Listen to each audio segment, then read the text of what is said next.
Thank you for being here on episode 147 of the Juicebox Podcast. The show is brought to you again today by Dexcom and Omnipod. Omnipod, of course, the tubeless insulin pump of choice, and Dexcom, really the only choice in continuous glucose monitoring. In this episode, I'm going to be speaking with Emily. She's 16 years old and has had type 1 diabetes since she was 12. The conversation's fantastic, but at some point, Emily's experience reveals how to avoid the fear of type 1 diabetes. You have to really just stick with the entire conversation, but she is going to almost by mistake tell you the secret to not being afraid. There's a lot more that goes into this episode, but that to me was the real central focus of it. It turns out that what's intuitive to a 12-year-old is probably the secret to not being afraid. Emily is the master of fear. That could be the title of this episode. Emily is the master of fear. Emily, fear master. Fear master. Emily. Dun, dun, dun. I don't really have an option yet as for the title. You can see I'm trying, but it's not really coming to me. I'll get it. Please don't forget that nothing you hear on the Juicebox Podcast should be considered advice, medical or otherwise. Always consult a physician before being bold with insulin. You do not have to consult a physician before going to juiceboxpodcast.com and buying a Bold with Insulin t-shirt. Ooh, I should call this episode Out of the Mouths of Babes. I did it. I came up with the title. Hi, so I'm a type 1 diabetic that lives in Toronto, Canada. I was diagnosed in 2013. I'm 16 years old. I don't know. There's hey, it's weird. Much. It's weird to talk about yourself, isn't it? Yeah, it's so odd. Well, what I was going to say is this. So I'll help you tell you who you are. It'll be fun. Okay. So you're 16, right? And you were diagnosed how long ago? 2013. So okay. I was 12. See, you're taking the math from me. I could have done it, but that's fine. And so 12 years old, so you're 4 years into it. Yeah, okay. I am. Okay. And would you consider yourself like a type 1 diabetes advocate? I try to be. I'm not sure I set the best example, but, you know. No, but by that, I don't even mean by being an example. I mean, like, are you out in the public being open about your diabetes? Oh, yeah, totally. How do you do that? Well, I'm usually, like, the type of person that doesn't, like, try to hide anything. Like, if we're out for dinner or something, I'll just, like, stab myself, like, right in the middle of, like, the dinner table. Or with a fork, or do you use a syringe, or what do you do? Oh, I am on injection, so. Okay. Yeah. I didn't know if you just had the salad fork in the restaurant. Just like stabbing away at yourself. Do you have a CGM? Yes, I do. I do have a Dexcom. Okay. So you do a Dexcom with MDI. That's really good. That's fun. Yeah. That's going to be fun to talk about. So, but what I'm talking about a little more is this. Like, I see you, like, if you said to me, Emily's on the podcast, I'd be like, oh, isn't that blah, blah, blah from Instagram? And so what's your Instagram handle? Insulin to live. Okay. And so that to me that's really interesting, because when it occurred to me at some point to be out in the public and talking about living with diabetes, I didn't know what to do.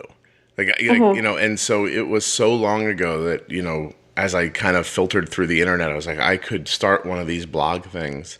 And I didn't really even know what I was talking about. Yeah, I like it because it's a great way to connect with other people and just kind of help people who don't know anything about it to kind of get familiarized, and especially if they're just diagnosed. I feel like it's such a great way to, I don't know, because that's what I initially just searched, like, diabetes on Instagram, and it's just so nice because there's, you know, so many things you can relate to, and yeah. Yeah, so wherever people are on social media, that's where they look. Right. That's like, you were on Instagram, like you were, I don't know, how old were you when you first did that? Maybe, I don't know, actually, I think my account's pretty old. I think I did start it like 3 years ago or something. Okay, so you're like 13 years old on Instagram, probably just like, hey, double tapping pictures and going crazy. And then one day you were like, I wonder if there's other people here with diabetes. Exactly. Right. And now you have like what I would consider to be like a pretty strong presence on Instagram. And it's interesting because it's like, I don't think of Instagram that way. Like I would like to. I wish I was of the. I was going to say generation, but I don't think it's a generational thing. It's just of the mindset to do that. Like, and it's like I thought to make a blog. You know what I mean? And there are some people who thought to make a Tumblr, and there are some people who thought to, blah blah blah, do this and do that and do other. Go on Facebook and talk about it, and Twitter, and it's just. I think Instagram is just an incredibly. I don't know that it's an impactful way, I guess, because it's a quick hit. You don't really have to give too much of yourself to appreciate what the person's put up there, or to interact either. So do you actually, like, do you have Instagram friends, like people you would consider like friends that you only know through Instagram? Yeah, totally. I have met a few people on Insulin to Live, like, and not just people who live in the same country as I, which is really nice. Mm-hmm. And I have answered questions. Like, some people just like ask me questions and be like, hey, I have this, like, do you know what caused it? Or like, my doctor told me that I have, like, some people, like, for some reason, their doctors don't explain like really simple things to them. And I'll be like, obviously I'm not a doctor or anything, but like, diabetes is not something you caused on yourself. Like, but some people, will message me with like the weirdest questions. Others, like, I've met and I'm friends with now, and that's really nice. But yeah, I preferred it over. I was thinking of doing a Tumblr or something like that, but Instagram's just it's such a popular thing now, and it's like I feel like it's the most popular. I don't know. No, I agree with you. I'm forever slightly disappointed in myself that I can't do better on Instagram. I almost take it as like I'm like, wow, I'm not good at this. Like, I'm in this situation where like if I put something up on Instagram, my kid, and it does incredibly well for me, that could mean like, I don't know, 150 likes, and my kids are like, that's so sad. And you know what? Same. I've got like so many followers, and I only get so many likes, and I feel like. And it's also the amount of followers I'm getting. I feel like I've hit a peak amount because now it's just slowly decreasing. But like, that's not what it's about, obviously. No. Let me ask you this: when you put something on, and then I'm going to go back to that. But when you put something up on Instagram that you see somebody finds really helpful, and you think, wow, I did something today that actually like impacted people. Do you have the next thought? I wish more people would have seen it. Kind of. A lot of it also like isn't just to help other people. It's honestly like some things are just to help myself. Like, I'll have a question and I'll have no idea what to do, and I'll put it on there, and people will be totally helpful to me. So that's really nice too. So now, was that your intention in the beginning, or was that just like a happy benefit that you found? Actually, I think it was also a bit of an intention, because I did have some questions that like just, I don't know, questions that I'd come up with randomly that you couldn't always necessarily find on Google. But I guess it is a benefit, because mainly I just wanted to connect with people and just to help other people who are dealing with the same problems as I. So it's really nice, because you've been doing it for a while now, obviously, and you're helping people, and that's really cool, and it's helping you, which is like you said, pretty fantastic. I find the same thing with the podcast. I say it a lot, but it was my intention to do something that would benefit somebody else, and now I think I might be the person benefiting from it the most. So it's really I didn't intend that, obviously, but it's really strange that it worked out that way. But it makes sense when you stop and think about it. You've started a two-way dialogue, and it's beneficial. Like, because you have a question, you can ask. If you have a statement, you can make it. If you're like, wow, look at this completely bizarre thing that happened, like, people can see it. Tell me a little bit about being diagnosed when you were younger. Because that was sort of, if I'm not mistaken, I don't want to pry too much because you are 16. We did have to ask your parents' permission for you to be on the podcast. But they were Canadian, so they're very nice. They were super, super nice about it. But so were you? I never considered how to ask you this. When you were diagnosed, were you a lady already or not? Not really, no. Okay. I'm kind of an immature kid, so I was just like, I had no idea what was going on. And I'm one of those people that, like, if something's wrong, I just go, like, immediately into denial. Like, just, no, I'm fine. Like, I broke my arm at school when I was, like, in grade 5 and in the morning. and I was in pain and crying, but I just stayed the whole day at school and then went home and like went straight to the hospital because I just was convinced I was fine. Yeah. So like that's kind of like what happened. It was the end of the year. And I was just like obviously like drinking a lot of water and all that. Mm-hmm. But I didn't really think about it ever. And then it was the summertime and everything was okay, but I was still like, I remember I went to the movies and I went to the bathroom like 3 times, but I like didn't think about it. Like you don't necessarily like, I don't know, when you're a kid, stuff just flies by and you don't pay attention. But then what happened was I went away to stay with my grandparents, like 4 hours away or so by car. So I wasn't with my like immediate family, and everything was fine there. But my grandpa had like pre-diabetes or whatever. Okay. And my grandma, like when it's not your parents, sometimes like people around you, like my grandparents noticed that I was drinking a lot of water, whereas my parents necessarily didn't because they were just, I don't know, like they've been with you for 13 years, Emily, and they're sick of you. Yeah. Yeah. Like, no, I'm just kidding. Yeah. Well, they're not going to pay attention to like the little things. It makes sense. And then so my grandma was like one morning she was checking her sugar and she was like, "Here, can I check yours?" So I was like, yeah, sure, like I don't mind. And so she checked it, and it wasn't even, I think it was like 9 or something. Like it wasn't that bad in comparison to some. Oh, I say I forget, but do you know how like I don't know the conversion. Yeah. But 9 is around what? What do you think? I have no idea. That's going to be a problem. No, it's not. Hold on, we've got the internet. And you know what I always wonder, and I'll ask you. You said check your sugar. How come you guys don't say check your maple syrup or something like that? It would be. All right, hold on a second. All right, let's Google conversion. Oh, I think there is probably some sort of chart or something like that. Seriously? Okay. Yeah. I got it here. You guys are MMOL? Yeah, I think so. I found a link. Ha. I now hold. No, I don't. Wait. I do. I don't. All right, hold on. 9 is about 165. Yeah. The internet. How excited am I? See? Go ahead. All right. Now, when you blurt out a number, you'll just hear my voice in the background say a different number. Go ahead. Okay, perfect. That's kind of hard though. When I listen to like your podcast, when I see people's posts on Instagram, I never really like understand what they're actually saying because I'm like.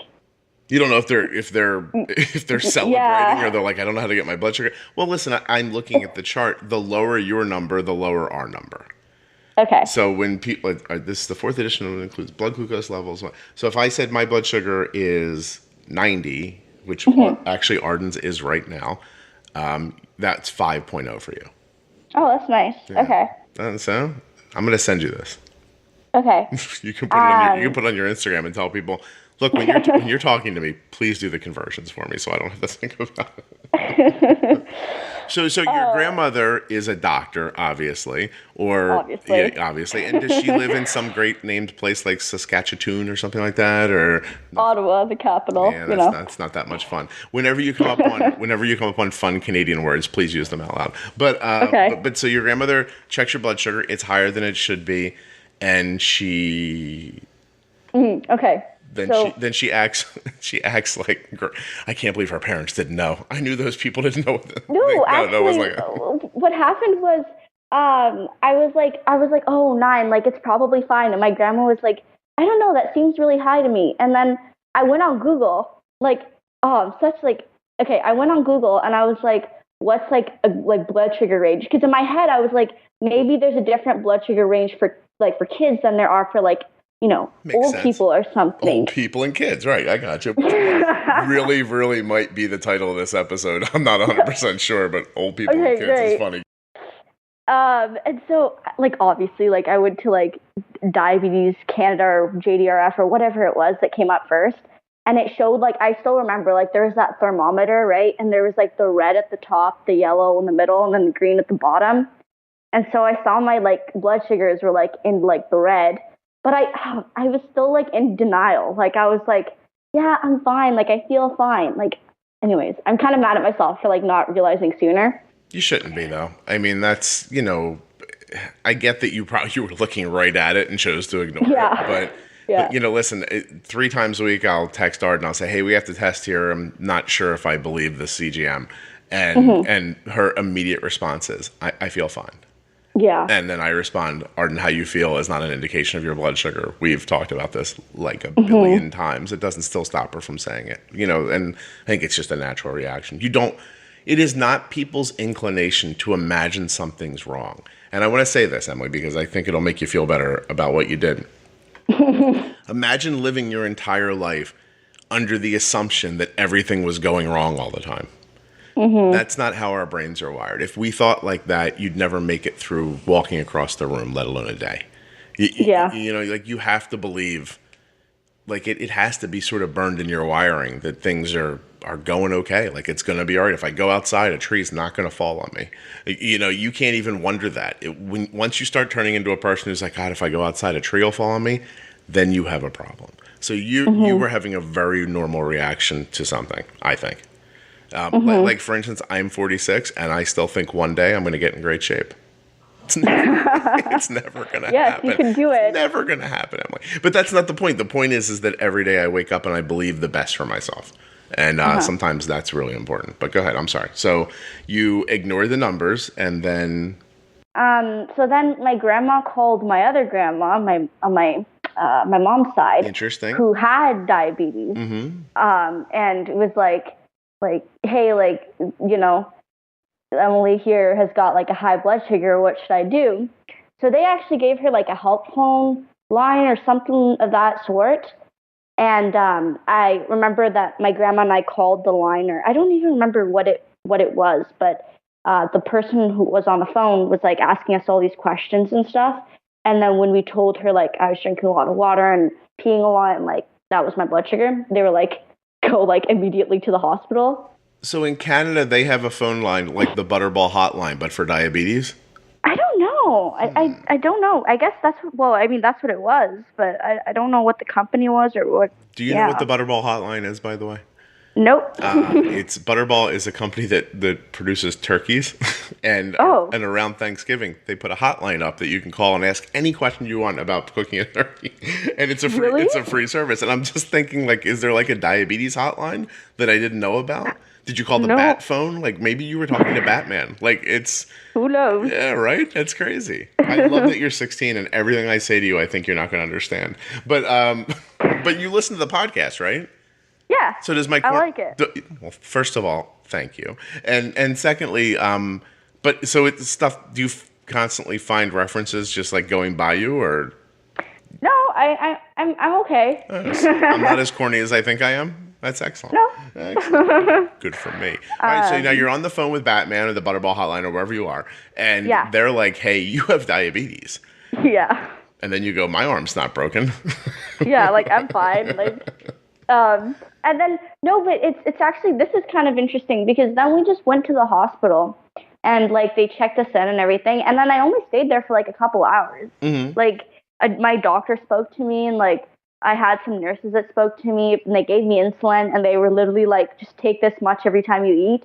Because what was happening was the next day I was coming back to Toronto and I was going to be transferred to that hospital.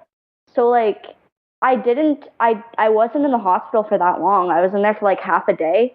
And then I came out and then I had dinner and I took my own shot at my grandma's house.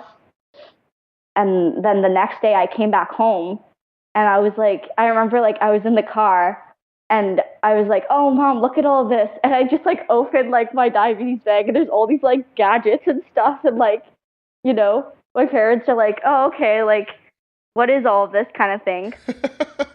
And then I come home and our parents order pizza for dinner and I just pull out my insulin and just take insulin for pizza. But I didn't know how much to take really because, yeah. Well, because you were 13 and a doctor who, in my mind, I imagine is Wayne Gretzky, gave you a couple of things and just was here, good luck, huh, kid? And you were you were go where the puck is going, not where it's been. And then you guys were yeah, right on, and you left. And so I'm so sorry. Canada is like America, slightly colder, and I'm acting like it's on the moon. But it's still fun. It's still fun to imagine. So are you saying your parents, like, flat out didn't know when you got home? They were just like, hey, what's all that stuff? Or your grandmother must have called and said, hey, I'm taking your daughter to the hospital, right? Oh, sorry. Yeah. That was all. Okay, no, that's okay. I just wanted to make sure she wasn't just like, hey, look what we did with Emily while we were gone. We went to the water park, and we went to the movies, and we got her diabetes. Actually, my grandma was kind of like, she was kind of like scared to tell my parents, right? Because it's such like a heavy like thing. Yeah. So like, well, obviously like the doctors called my parents and told them. But then my grandma like didn't talk to my parents after that for like a day or two. And I was like, Grandma, you should probably tell them what's happening now. Do you think she was scared to talk to them? Or do you think that she's just old? She was like, everything will be fine. And, or that's... I have no idea. Maybe she just didn't want to be the face of the news. Like the person who walked in the room and said, hey, everybody whose kid doesn't have diabetes, raise your hand. And when your parents started putting their hand up, she's like, not so quick. And you know, like maybe she just didn't maybe it's a hard thing to tell somebody. Yeah, don't you think? Sure. You know, I always feel bad for the doctors in the emergency room. I actually remember feeling bad for the guy that told us. Like in the middle of the night at 3:30. Actually, yesterday was Arden's 11th anniversary of her diagnosis, and we didn't even realize. Oh wow! We didn't realize until Facebook put up a memory thing. My wife's like, hey, do you know today's the day Arden was diagnosed? I'm like, I didn't even think of that. But back then it was 3:30 in the morning. We were like exhausted sitting in this like cold, unpleasant, like oddly lit room. And I remember this guy coming in and he looked like he wished he was anywhere but in that room with us. Like he didn't want to tell us. You know what I mean? And I always feel always remember that face, like I could absolutely draw him. He looks like the right wing for the Toronto Maple Leafs. And so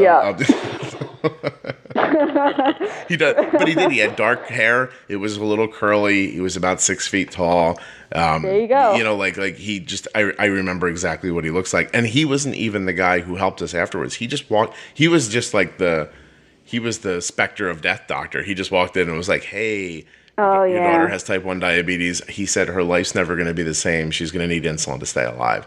And don't worry, it's going to be okay. And I was like, don't worry, it's going to be okay. Doesn't sound like it goes with any of the other words you just used. But okay. But yeah, I can picture him right now. But maybe your grandmother was just like, didn't want to be attached to it or didn't know how to say it or didn't want to be the one to say it. I don't know. It's interesting. Yeah. Yeah, but I was like just so grateful that like obviously she like realized and like yeah, of course, you know, yeah. Well, she cares about you, not like your parents who didn't notice you were paying so much. But you know what though, in your parents' defense, it's like when you lose weight or get your hair cut and people you live with don't notice and then you leave the house. It's the same exactly. Yeah, that's all. Yeah. Don't worry about it. So now you're 13 in school. You know, is it hard, like, when you get on the dog sled in the morning to go to the building where they teach you on chalkboards? Is it, like, what's it like going to school with diabetes when you're young? At the conclusion of this episode of the Juicebox Podcast, I would like you to go into the show notes and click on the links for Dexcom and Omnipod and check out what they have to offer. Now, you might say, Scott, why should I do that?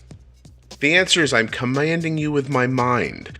I'm sending telepathic waves through your podcast app.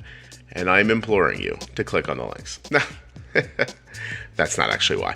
The reason why is this. Until you have the pleasure of owning a tubeless insulin pump, you are not going to completely understand what freedom is with type 1 diabetes.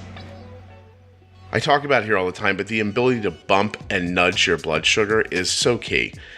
I know that some people want to say, oh, I don't want to pay that much attention. I don't want to always be bumping and doing that. But do you know that it is so much simpler to put a tiny bit of insulin or make a change to your basal rate on a blood sugar of, 120 diagonal up, than it is to ignore that blood sugar until it gets to 200 and then you're suddenly fighting with it?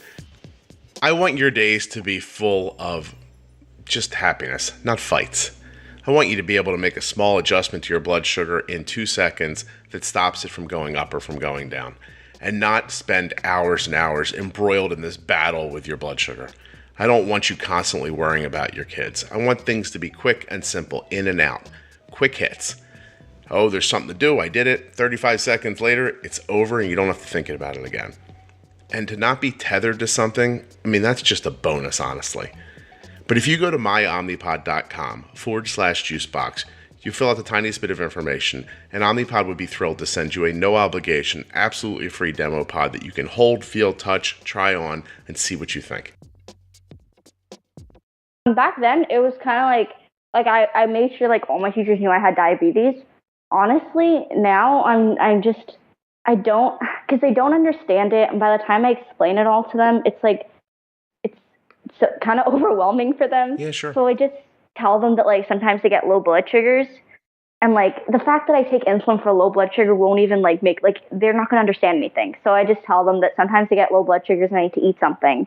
But like if I take insulin during class, they're not really like, wait, what are you doing? Because I told them I have diabetes, but right. Yeah.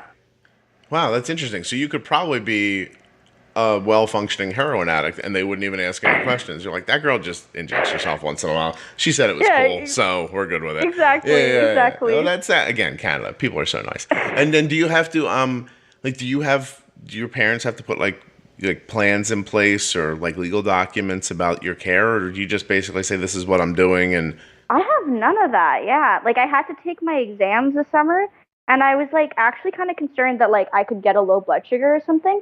So I went to my guidance and I was like, hey, like, I just want like an extra 20 minutes or something if my blood sugars go low. But they couldn't even, like, they didn't really understand what I was talking about. So they legit gave me like 2 extra hours on like all my exams. You're gonna do great. You're gonna be in the Canadian Harvard or the real Harvard, by the way. Or so it's just not as not as like fussy. We don't uptight. have a school nurse or anything either. I don't know. I keep hearing about that, but we don't have that. You've never had a school nurse? No, not at all. And so how do you consider so now this is something you don't have to talk about if you don't want to. Tell everybody. Okay. You don't have to feel pressure to like give away your own secrets, but do you feel like your A1C is where you want it to be? Is your blood sugars during the day, are you happy with them? Or is it one of those things where sometimes people are like, well, I'm at school, there's nothing I can do about it, or how do you find your days go? At school is actually like my best time for blood sugars because it's a routine that's set. So it's like I wake up, I pretty much like usually have the same thing for breakfast. So you can really get it down. Yep. But then what happens is over the summer, like it's a completely new routine. Like I'm not waking up at 8 a.m. I'm waking up at like 10. And by then, like, your hormones have already kicked in or whatever. So it's like a completely different beginning already. So I've definitely had some harder time controlling it at home in the summertime. But at school, it's really not that bad. Yeah.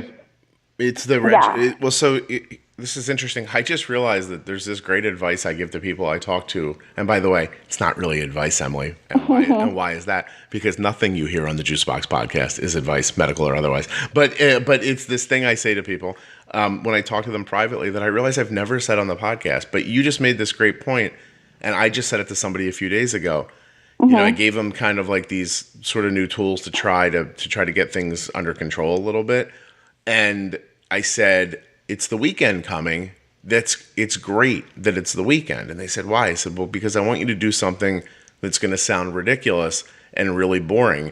But on Saturday and Sunday, I want you to make the same exact thing for breakfast, lunch, and dinner on both days.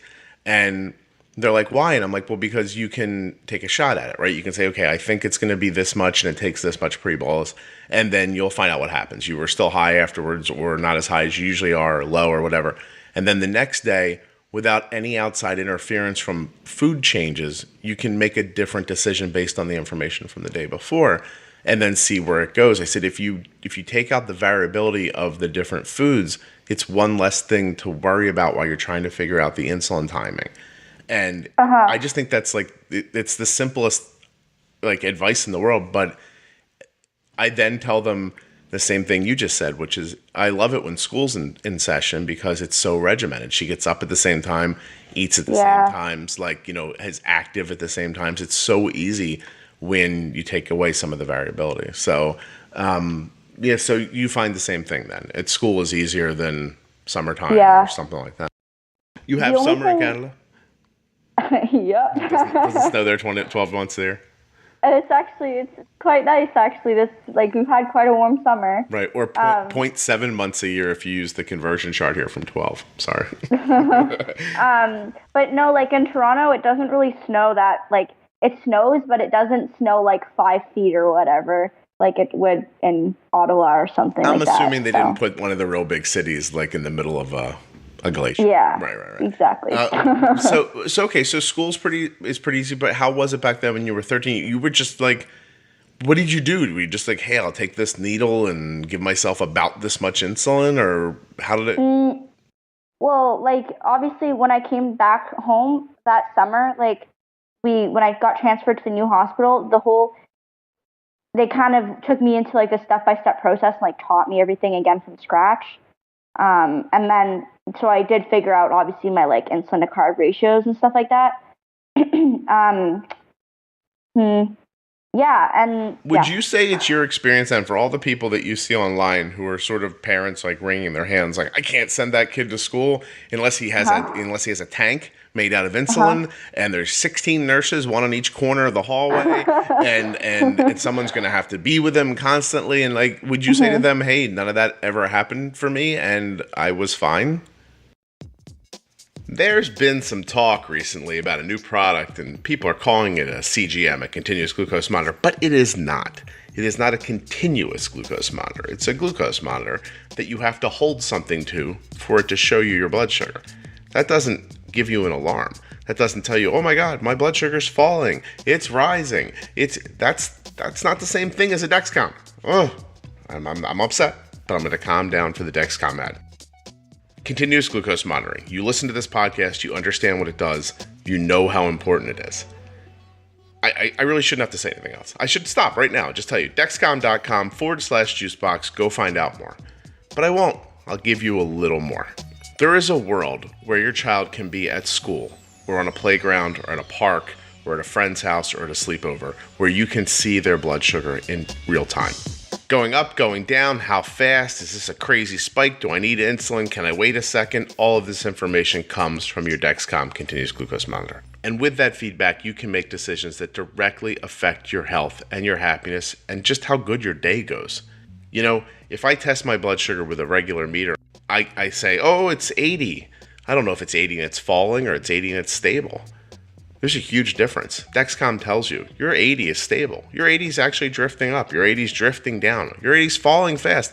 These decisions that we talk about here every day, they come from the data that comes from the Dexcom. And you can have one too, just by going to dexcom.com/juicebox and finding out more.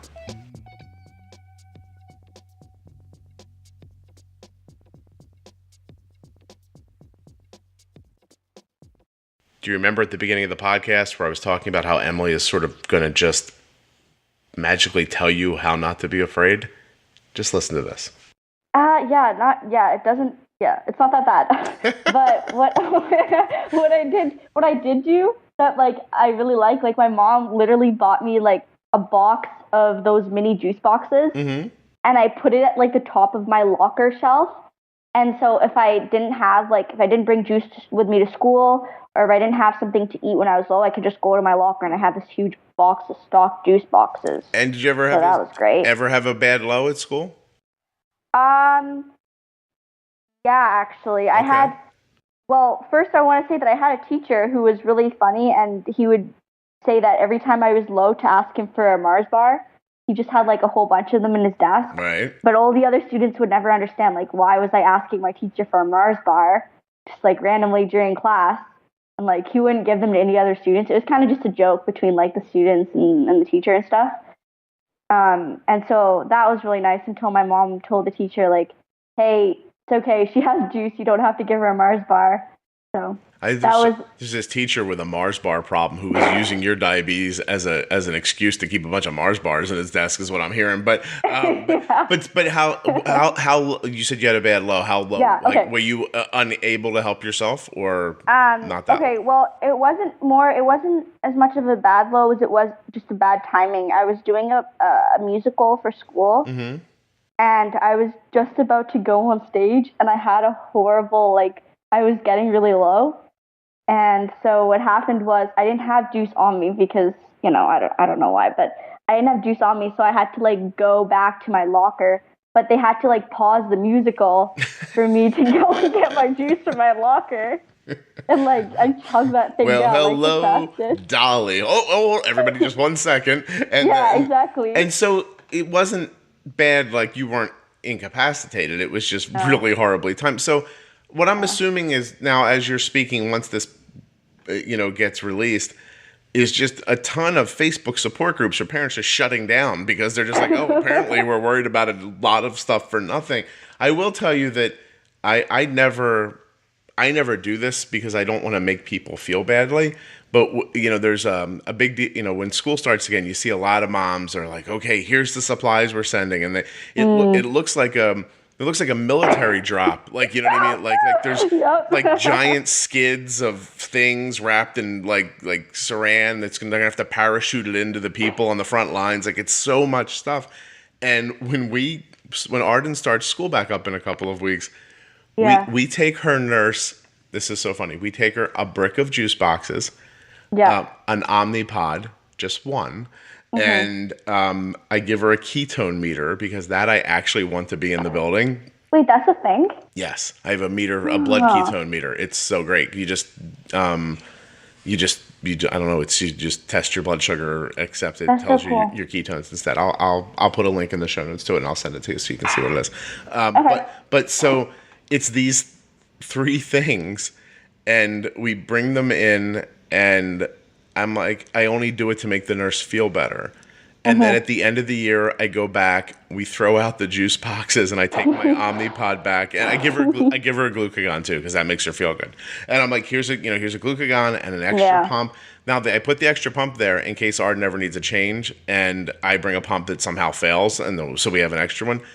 But in my heart, I don't really want to give her anything because Arden's going to go into 8th grade this year. She's 13.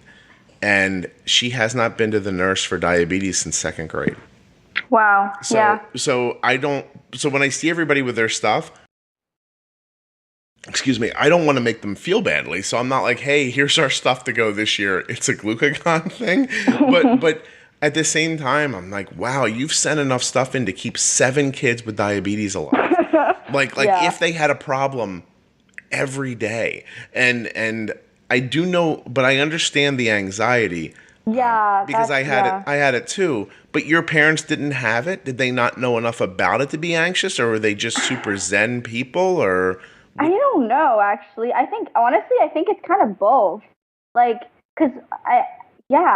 think it's kind of both, but I just have juice boxes in my locker. And what's nice is there's actually like 2 or 3 other diabetic students in my school. And one of them was in my grade. So, obviously I keep spare needles, test strips, meter in my locker. But if I ever needed anything, there was one time last year, I didn't have enough insulin pen needles because I was just in a rush in the morning and I didn't bring an extra one with me. And I was frantically trying to find him before lunch so that I could just get an extra needle. But that's really nice that there are students in the school who have diabetes, so we just kind of So you have your own needle. You have your own needle share program, and exactly. Well, I just think what you're saying is wonderful, and it's fascinating at the same time, and I think there are probably, and I want to talk to the people right now who are like, God, am I overreacting? Probably a little bit. Yeah, probably not, but probably a little bit. And Emily, and just know that right now in the back of Emily's head, she's thinking, do my parents not care about me? And so why are they not sending a bunch of stuff to school with me? They're just like, go get them, killer. Go where the puck's going. And you're like, right on. And then that's the end of it. But it's really cool though. So at home, did they not have very much, how much interaction do your parents have with your diabetes? Well, initially it was my mom was helping me with every dose and stuff. That was literally the first week or to month I was diagnosed. But then after that I was like, okay, this isn't that bad. And so I kind of, and then when you start to adjusting insulin doses and stuff, I kind of got it. I think I jumped ahead of her a little bit and just kind of started doing it on my own. And then I don't know. And there's just a lot to keep up with if you're not someone who has it. It's a lot. It's hard to understand every little thing about it. And it's like I kind of already did, so I'd have to explain things to her, and it kind of looked like I was taking care of it myself. So she kind of let off a little bit. And so while you were doing this, and I do want, if you don't want to tell me, you don't have to, but while you're doing all this, like, how was your A1C? Oh, it was actually really good. My A1C right now is 7, which is the highest it's ever been. It was like sitting in like the 6 or something. Okay. I think my A1C went up this time around because of exams. I was just like stressed like crazy this year for like a couple weeks. So. And so. Yeah. Okay, so let's everybody take a deep breath here because no. I'm thinking about the people who are listening who are like, how is a 16-year-old doing so much better at this than I am? And because I'm starting to hate you a little bit as you're talking, and I have no idea what I'm doing. She's just like, woo, and it's working. Yeah. Well, I think I was honeymooning for such a long time too. Okay. That I'd literally like have like a cinnamon bun and like juice and like take like 3 units of insulin and be fine. Like that's when I was like the first year or two I was diagnosed. Like I'm like I'd go back to see my doctor and he'd be like, "Yep, you're still honeymooning." So that really helped. Like I was honeymooning. But now you have a Dexcom CGM now. How long have you had one? Actually like less than 6 months, I think. Okay, and in Canada you can't just buy them the way we get them. Like you have to go to like Tim Hortons to get one or something, right? No, like the only difference is there's just no insurance. Oh, okay. So you have to pay really cash sucks. for it. Wow, that's crazy. And how many loons is that? I'm just kidding. I don't know. No, I don't know the exact price right now. But it's expensive. Yeah. No. Okay, so you've had it for 6 months. So so now we've got a good feeling for that you're just like, whoopee, here's some insulin. I'll have a cinnamon bun now. I don't have a needle. I'll ask a friend at school. It's all good. And so. Oh, sorry. I'll have a Nanaimo bar. A what? A Nanaimo bar. Okay, that's not something we know about. It's like a Canadian dessert. So there you go. Do you know what a maple long john is? No. Interesting. Or I'll have a jug of maple syrup. Just a jug of it. Just yeah. Drink it down. I'm low. I'm gonna lick this tree. So you've had a Dexcom for 6 months. So now you can really see. You can see what's happening. It's not just like, hey, I ate something, I gave myself insulin, and however many hours later when I tested again, my blood sugar was kind of where I wanted it to be. I'm good. So when you first got it, what's the first thing that struck you about your management? Because something must have happened that you thought, wow, I'm doing great, or geez, I have to change this. No, I think my insulin sensitivity was just really good, and like because I was honeymooning, like initially it was just super easy. Like I was like, people struggling with diabetes and high blood sugars, what are you talking about? Yeah. You're doing it wrong, obviously. Just do what are you doing? And then after I kind of got out of the honeymooning period, I was obviously still dealing with it on my mostly on my own, which I was like, which is fine. I like being independent with it. Yeah, sure. But then it did start to get kind of tricky. And then we switched to an insulin pump, and that was really nice. That kind of calmed that down a little bit because, if you didn't take the full amount of insulin for a meal and you have to like keep correcting or adding or whatever, having pens was really hard for that. Right, because you just have to keep sticking yourself. So do you have a pump now or no? Now I don't have a pump anymore. What happened? Well, my reason for that is that I got into running and jogging or whatever just to kind of pull down those blood sugars, and it's just a really nice like stress relieving thing, and I really enjoy it. Okay. And having an insulin pump on me was really difficult when you're running. It's like every thud, like you feel your insulin pump like on your hip, right? So what kind of pump were you using? I was using an Animus. I honestly don't even remember the name. I haven't looked at my pump in like a year. So this is interesting. So you had a pump that you enjoyed because it was keeping you from having to give yourself as many injections as you needed to be kind of aggressive with your blood sugar. But because of running, you stopped using it, went back to pens. Yeah. Okay. And I've actually had I haven't minded using pens at all. It's been pretty it's just I think of going back to a pump every once in a while, but then I think about running or exercising with my insulin pump on, and it's not worth it. Okay. That's what I'm kind of at right now. Do you not have do you have Omnipod in Canada? You do, right? Yeah, we do. And so did that not having a controller thing feel like something you could want to try or no?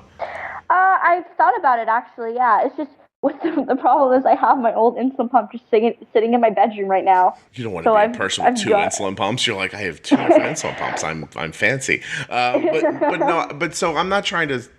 I talked around it a little bit because I don't want to make it sound like I'm like, hey, Omnipod sponsors this podcast. Try it out. But yeah, you should really try. There's a link in but at the same time, I am interested because there was a benefit there that you had with the ping. I'm assuming it was a ping you had with the Animus that you really liked. That I'm assuming you still missed that benefit of being able to kind of not do that, but you made a choice. Obviously, one thing was more important than the other. But what if there wasn't a choice to be made?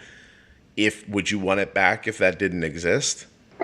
Maybe it's just also infusion sets are really uncomfortable more than like Dexcom sensor things or whatever they're called aren't that painful at all. Like when you put them in, it can hurt, but other than that, like it doesn't hurt. Whereas infusion sets do hurt. I find you didn't like the infusion set. So now I will tell you that I think that people who have been around diabetes longer would probably tell you that every infusion set feels different.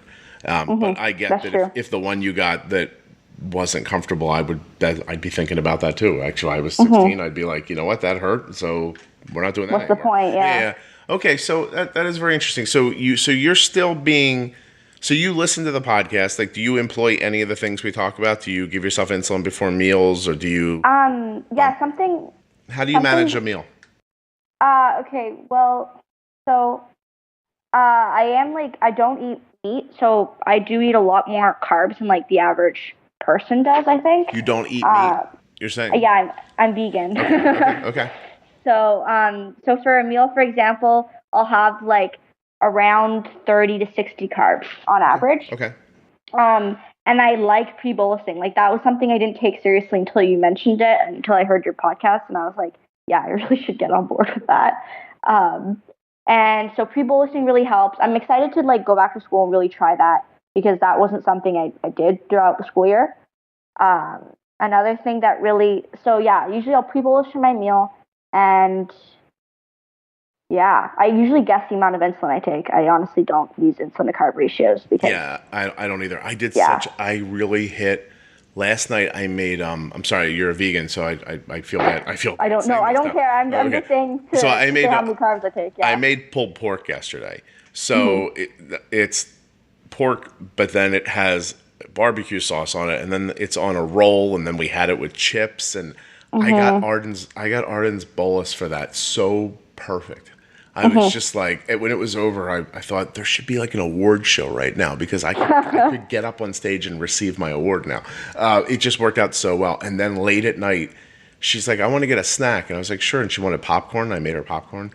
And then I over-bolused the popcorn. And that's how she got the low like later. And I was like, oh, I just missed on the, anyway. Yeah. But the point is the pulled pork has, I don't know how much barbecue sauce in it, which obviously has sugar in it, and then bread, and then chips on the side, and like all this stuff.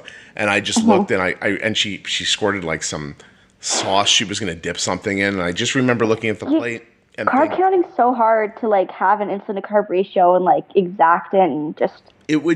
I would have banged my head against the wall if I had to go. All right, there's 18 chips there, and each chip's a carb and a half, and the roll's 20. I just looked and I went 2, 3, 4, 5. I don't know how much. Exactly. 6, 7. Let's try 7.5. Yeah, exactly. So I got the 7, bumped to 7.5, and went, and it was done.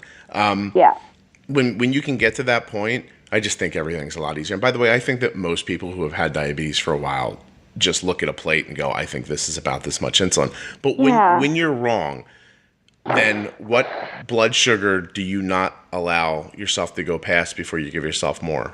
10. Which is 180. Okay, that's like my once I hit 10, I'm like, okay, I'm going to take more insulin. Okay. Somewhere around there. And that's after a meal. So you assume, when you get to 180, you assume I've missed on the carbs. Yeah, and I did do the thing is with eating like as much carbs as I do eat, like I actually do the opposite of what a lot of diabetics do, which is the high fat, low carb. I do the high carb, low fat. But with eating a lot of like potatoes, rice, beans, stuff like that, your sugar, your blood sugars will like go up kind of like no matter what, but because I'm not eating fat with my meal, my blood sugars won't stay up long at all. Like it'll just go up for like 5 to 10 minutes, 15 minutes, 20 minutes max, and just come right back down. Like if anything, kind of quickly. So I have to kind of pay attention to what I'm doing and not just, yeah. Well, because it's like it sounds like to me that if you're just getting a 20-minute jump like that, then a slightly longer pre-bolus might take that out completely, I think. Yeah, exactly. Yeah. If I'm bolusing right out of meal, that's kind of what will happen, actually. But yeah. Yeah, because if you think, it's just this, there's a million different odd ways to explain it, but in the end, it's a tug of war between the carbs and the insulin, right? Exactly. And your goal was for the rope to never move. But you need to give, if you're going to stack the carb side with so many strong guys, then you gotta let the insulin guys pull a couple minutes before you let the carb guys pull. That for sure. Yeah, and it sounds like you're really close to that. I mean, the other thing is too, if you had a pump, especially with this higher carb stuff, you could be using temp basals, which I would think would be amazing for you. Yeah, and it's the one thing that I would think of as you missing more than anything, because if you're not, I don't know what the word is, if you're not concerned with injecting more often to keep your blood sugar down after a meal, then that's you. That's personal. That's fine. But you're missing out on the being able to like crank your basal up for something. That's the one aspect you can't reproduce with injections, I guess. That's true. Yeah. But I do find that because I'm not eating like a lot of fats with my meal, I do find that my insulin sensitivity is quite good though, which is really nice.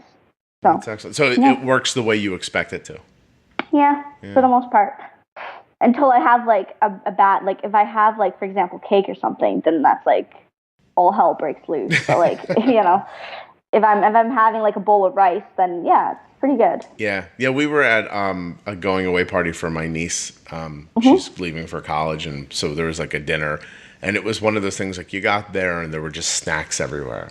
Yeah, and then it was dinner, and then it was like we got a cake and ice cream, and I was just like, I hear you. And so but we really did well with it. It was just there was a lot of it's funny because stacking insulin. Yeah, because doctors say don't stack insulin. It was a lot of like, hey, here's some now, do some more, do extra here.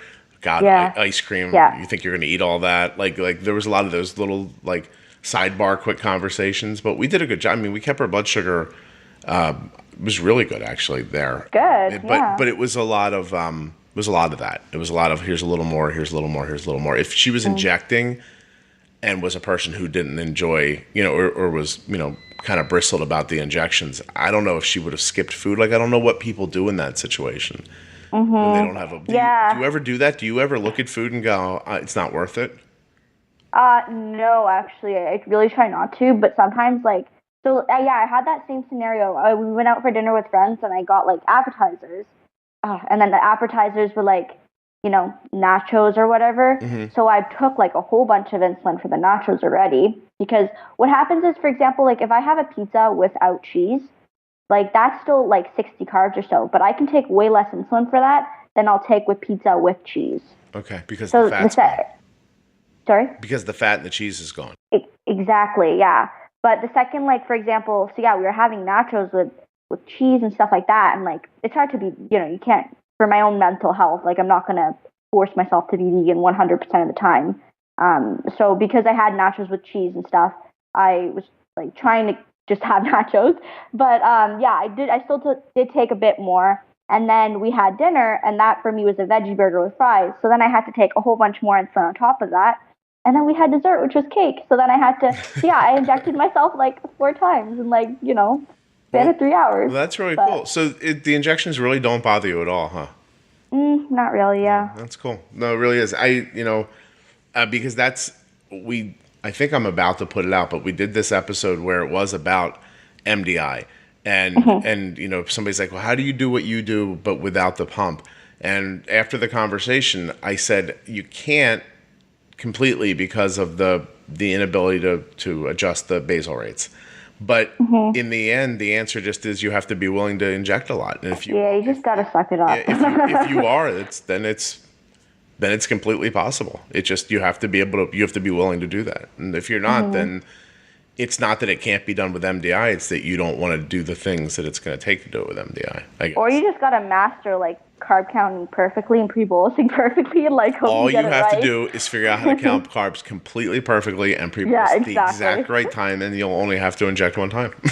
And predict the future because, you know, you're eating something else. You got to get that right. So also be clairvoyant. You're 100% right. It's pretty simple. Yeah, it's super simple. It's super simple. Yeah.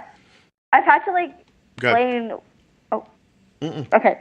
I've had to, like, explain why I've, like, gone low or, like, why I'm high sometimes to, like, people, and I'm like, oh, because I did this and I did that, but then I did that and then I did that, but then this happened. Like, I was talking to my dad one time, and he was like, we were on a walk and I went low, and it was right after dinner. So he was like, oh, why are you low? Like, you wouldn't expect that I'd be low after dinner, right? Right. And I was like, no, I took the right amount of insulin.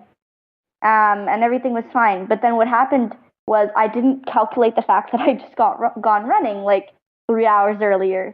But, like, who would have thought to think about that? You know, like, sometimes there's just little things that you miss, and they make the world over. Yeah. In the result of your blood sugar. So little things make the world over. That's a good thing to remember, because it is seriously, because it's these tiny little variables that. I mean, you're just a person, right? You can't, sometimes it's like, oh, look, there's dinner. It's bad enough that I have to go. I think it'll take this much insulin. I should probably take it 10 minutes before I eat, blah, blah, blah, all that stuff, whatever you're going to do. And to, like, you know, not think, oh, I went for a run 3 hours now. I should probably take a little less.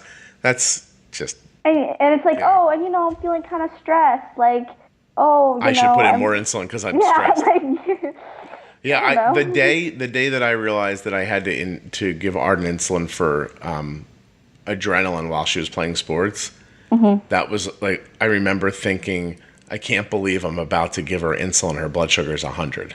Like her blood sugar is 5.5, and I'm going to give her insulin with no carbs. And that's crazy. I would have never have given myself insulin for that. Exactly, but I knew what was about to happen was I learned it while she was playing basketball when she was little. I was like, that game's gonna start, and her blood sugar is gonna jump up 120 points. Her blood sugar would have went from 5.5 to 12.2 without insulin while she was playing. But then when the game's over an hour later, all that insulin that held her blood sugar down while the adrenaline was hitting her, some of it was still there, but then the adrenaline disappeared. So imagine if all the carbs you put the second your adrenaline goes away, just drops. Yeah, that's it. Yeah, like imagine if you took this big bolus for this giant veggie burger, and then 10 minutes later, I was able to reach in your stomach and pull out the veggie burger. You'd be like, no, I need those carbs now. And so that's when adrenaline just disappears. It's crazy. It really is. So, Emily, we're coming up on an hour because you are super chatty, which is fantastic. Sorry. No, don't be sorry. It's a podcast. Can you imagine if you didn't talk? I'd just be like, say something, Emily. Say something, please. But you were really great. You said in your email, I'm an extrovert. Because I was a little like, you're when I hear from kids, like, and I'm sorry, but you know, like, in my mind. No, totally. Right. I'm just like, oh, God, I hope they can hold the conversation up, because it's an hour's a lot more talking than you think it is. And you were like, no, I'm an extrovert. I can do it. And I was like, right on. I was like, well, I want to hear about this Instagram thing. So she's totally coming on. Now, in the background, is that a moose I hear, or? That's my brother who forgot. Phil. No, it's fine. I thought it might be the abominable snowman. I wasn't 100% certain. No, it's a beaver walking through our front yard or something. It's a beaver walking through my front yard. That might be the title of the episode. I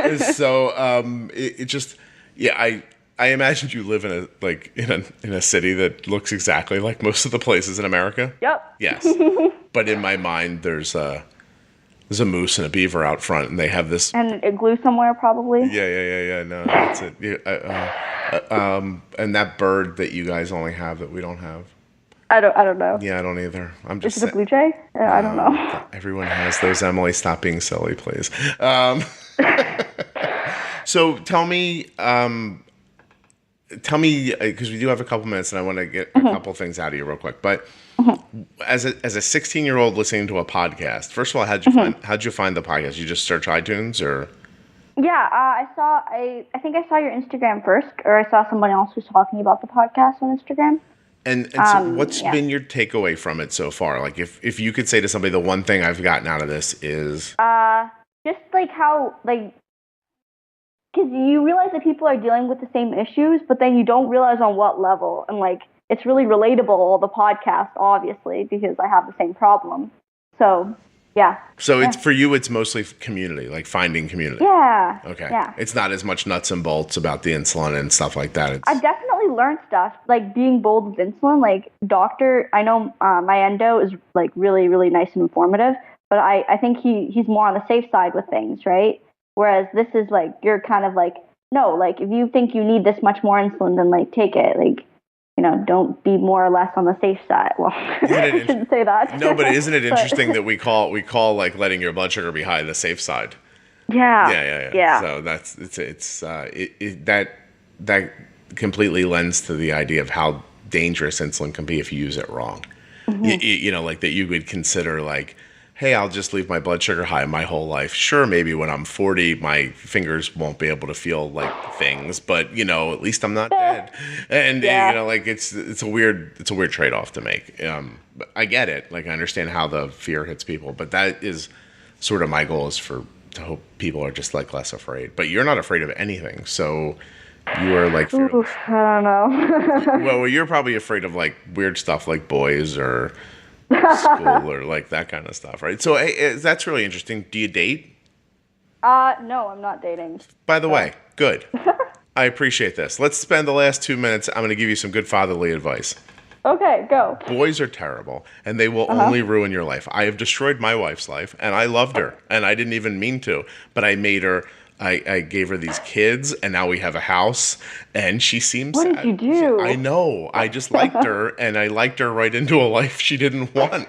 She was... That's hilarious. Yes, when boys are being nice to you, I want you to run the other way. Do you understand me?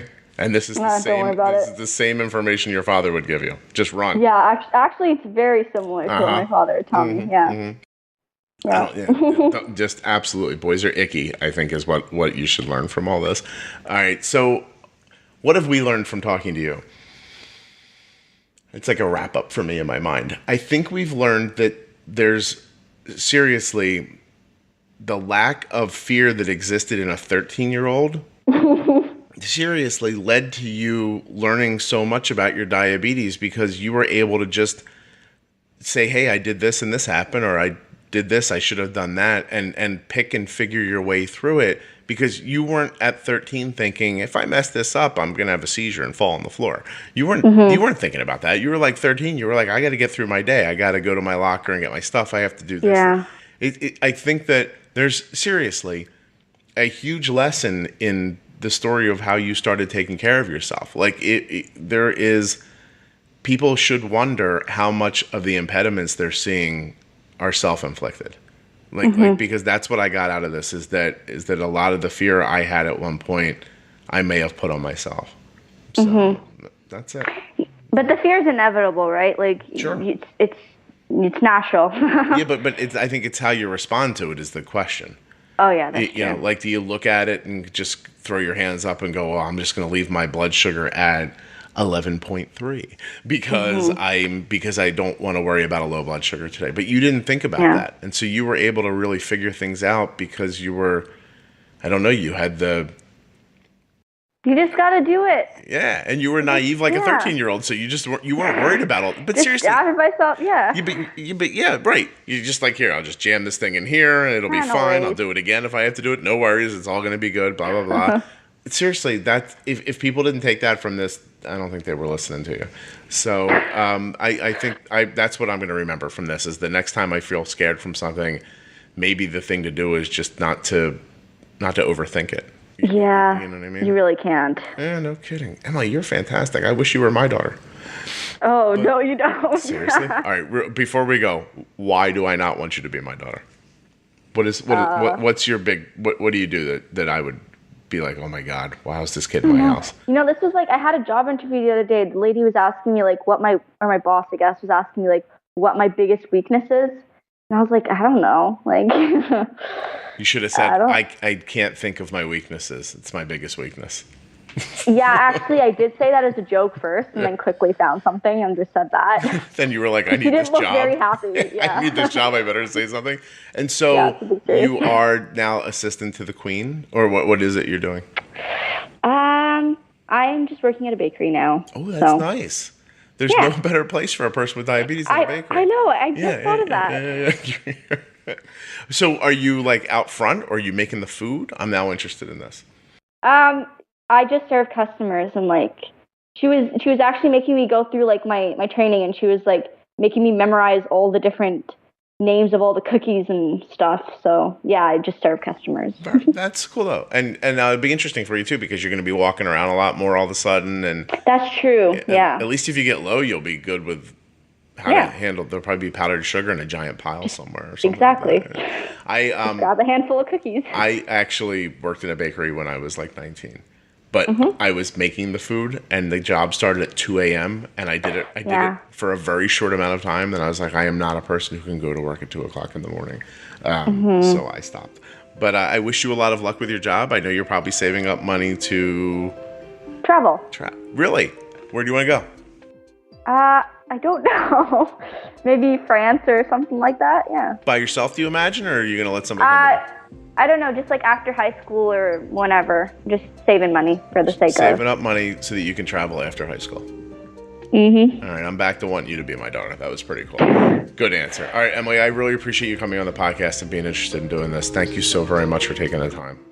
Oh, thank you. No, not at all. Thank you. This was great. It went so quickly, I feel bad for ending it, because I was like, I feel like we could keep talking. Maybe we'll have to do a part 2 sometime. Okay, sounds good.